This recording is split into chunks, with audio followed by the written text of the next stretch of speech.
nyada kemon baku jublei bain Banu setan sirka cindung Labui basanti ucali caum Ya kaken tebri upen shoy penchat Pengat hajim sniu kapo basosa Tuyai dumensin Om kakti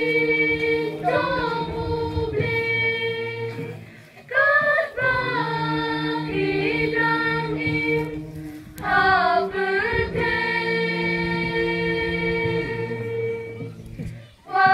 Wajahnya telik hajing kuatong kadong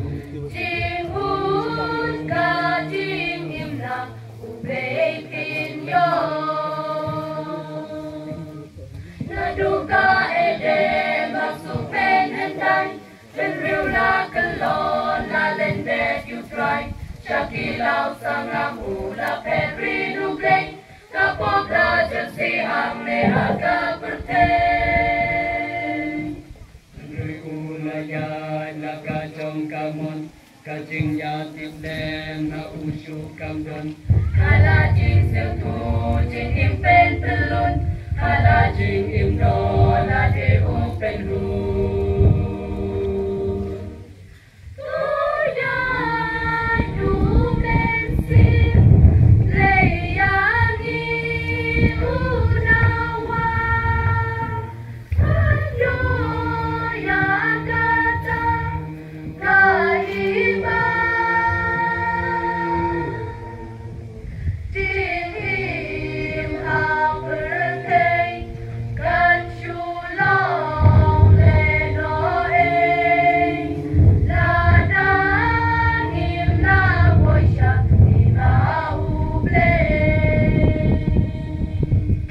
Tintau bakoron akan sapertei Eukun ben riu tintau jong ubleng Panim hakau hoka kasot leukwa Silente jing im kaburong play banrang Wan usri upen klai nuplei Kela deu thala